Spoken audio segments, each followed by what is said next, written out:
সামনে কোন দল ক্ষমতা আসলে বাংলার মানুষ একটি দুর্নীতি ও চাঁদামুক্ত দেশ পাবে? জামাত জামাত। আমি আওয়ামী লীগও দেখছি, আমি বিএনপিও দেখছি। একমাত্র জামাত হোক, যে এই যে হুজুররা কি করে, এরা রোজানা আমাদের কথা কয়, হ্যাঁ কোরআন কিতাবের কথা বলে, ঠিক আছে। তো এই যে হুজুররা দুর্নীতি করলে তো হলে আবার আওয়ামী লীগের মতো আবার ভাগ দেব, বুঝলেন? এটা কি ভোট দিবেন না এমনি? জামাত, জামাতের ভোট দেবো, জামাত। শুনেন, আমি পাকিস্তান দেখছি, আমি বাংলাদেশ দেখছি, বঙ্গবন্ধু দেখছি, জাতীয় পার্টি দেখছি, তারপরে সব আদার্স পার্টিগুলো, জামাতে ইসলামী দেখছি, মানে সব পার্টিকে দেখছি। কিন্তু এখন আমার মৃত্যুর আগে আমি জামাতকে দেখতে চাই ক্ষমতায়। এটাই আমার মানে শেষ ইচ্ছা।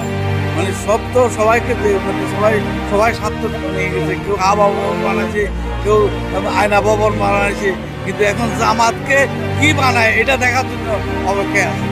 ইসলামী সরকার, জামাতে ইসলাম বিশেষ করে এবং ইসলামী সমস্ত দলগুলা এক হইয়া দেশের একটা সুন্দর একটা সরকার আমরা চাই। এরা কি চাঁদাবাজি বা দুর্নীতির সাথে যুক্ত না? না, এরা চাঁদাবাজি দুর্নীতিতে যুক্ত না। এরা গত তত্ত্বাবধায়ক সরকারের সময় 2 জন মন্ত্রী আসছিল, জামাতে ইসলামের 2 জনের কোনো দোষ ত্রুটি পায়নি। ওদের মন্ত্রণালয়গুলো স্বচ্ছ ছিল, তাদের কোনো ইয়ে ছিল।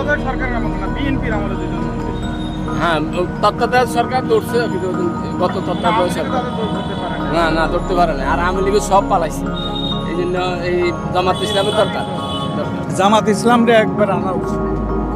উচিত না? আপনি ভোট দিবেন না এমনি চিন্তা করবেন? ভোট দেব। এরা কি দুর্নীতি করবে না? এরা কি চাঁদাবাজি করবে না? এটা দেখতে হবে। এখনো পর্যন্ত পাননি। 10 বছর তারা ক্ষমতায় থাকুক, তারপর বোঝা যাবে। আসসালামু আলাইকুম, আপনি কেমন আছেন? আলহামদুলিল্লাহ ভাই, ভালো আছে। আপনার মনে হয় একটু আমার সাথে সত্য কথা বলবেন। এইখানে কেউ বলে যে চাঁদা দেয়া লাগে, কেউ বলে যে দেয়া লাগে না। এখন আসলে কথা চাঁদা মুক্ত। এখন কি ফুল চাঁদা মুক্ত? আর ফুল চাঁদা মুক্ত হয়ে যাক সারা জীবনের জন্য, এটা কি চান? 100% এটা। সামনে কোন দল ক্ষমতায় আসলে এই চাঁদা এবং দুর্নীতি দূর করতে পারবে বলে আপনি বিশ্বাস করেন? মতে হলো জামাত ইসলাম আইলে চাঁদা মুক্ত থাকবে। কখন আপনার কাছে চাঁদা নিতে আসে নাই? না, জামাতের ছেলেপেলে যারা আছে ওরা আসছে এবং বলছে যে যদি কেউ চাঁদা নিতে আসে তাইলে আমাদেরকে ফোন দিবেন। জামাত ইসলাম ক্ষমতা আসলে দুর্নীতি বন্ধ হবে, চাঁদাবাজি বন্ধ হবে। এই পর্যন্ত আমরা কোনো দুর্নীতি চাঁদাবাজি তাদের পাই নাই। তারা যে কয়েকজন এমপি মন্ত্রী ছিল তাদের ওইভাবে দুদকে বা কেউ তলব করে নাই, তাদের বিরুদ্ধে কোনো মামলা হয় নাই। এই জিনিসগুলো আমরা দেখছি। তারা দেশ ছেড়ে ফলাইও যায়নি। তো সেক্ষেত্রে জামাত ইসলাম ক্ষমতা আসে। এর সাথে আপনাকে আর একটু অ্যাড করি, সেটা হচ্ছে কি বাংলাদেশ থেকে যত বড় বড় দুর্নীতিগুলো হচ্ছে এগুলো কিন্তু রিক্সাওয়ালারা এসে করে না বা কৃষকরা করে না, শিক্ষিত মানুষের কলমের দ্বারাই হচ্ছে। এই শিক্ষিত মানুষগুলো কবে শিক্ষিত হবে? শিক্ষিত মানুষের নৈতিকতা চেঞ্জ না হলে এগুলো পরিবর্তন হওয়ার সুযোগ নেই। এদের আগে নৈতিকতার পরিবর্তন হতে হবে। আশা করি একবার জামাত আসলে মনে হয় দুর্নীতি চাঁদাবাদ এগুলো মনে হয় দূর হতো। কারণ যে আওয়ামী লীগ বিএনপি সবগুলাই তো দেখলাম এই বয়সে এসে, একবার জামাতকে দেখিনি। জামাতকে একবার দেখতে খুব ইচ্ছা করছে। আল্লাহ তাআলা যেন জামাতকে একবার কবুল করে। দুর্নীতি মুক্তির জন্য 1 নম্বরে আমরা জামাত ইসলামকে চাই। আজ পর্যন্ত জামাত ইসলাম আমার কাছ থেকে চাঁদা নেন নাই? না, এই পর্যন্ত তারা কোনো চাঁদা নেয়নি। আশা করি আল্লাহর মতে নিব না। তারা কোরআন থেকে দেশ শাসন করবে, এতে আমরা খুব খুশি। যদি আল্লাহ তাকে ক্ষমতায় নেয় আমরা দিব। আমাদের ভাই বেড়াদার ফ্যামিলি, আমাদের আত্মীয় সবাইকে নিয়ে আমরা জামাতকে ভোট দিতে চাই।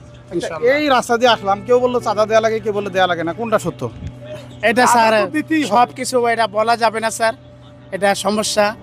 এটা আমরা এই যে চাঁদাটা, যারা চাঁদা নিচ্ছে তারা কি ক্ষমতা আসছে? এখন আসে নাই, কিন্তু তারা চাঁদা নিচ্ছে। তাহলে এই চাঁদা মুক্ত দেশ গঠন করতে হলে কারা আসলে সেটা সম্ভব? বাংলাদেশ জামাত ইসলামকে আসলে আমরা একটা ফিঙ্গার দিলে আরেকটা ফিঙ্গার জায়গা দিলাম আওয়ামী লীগে যাইব বিএনপিতে।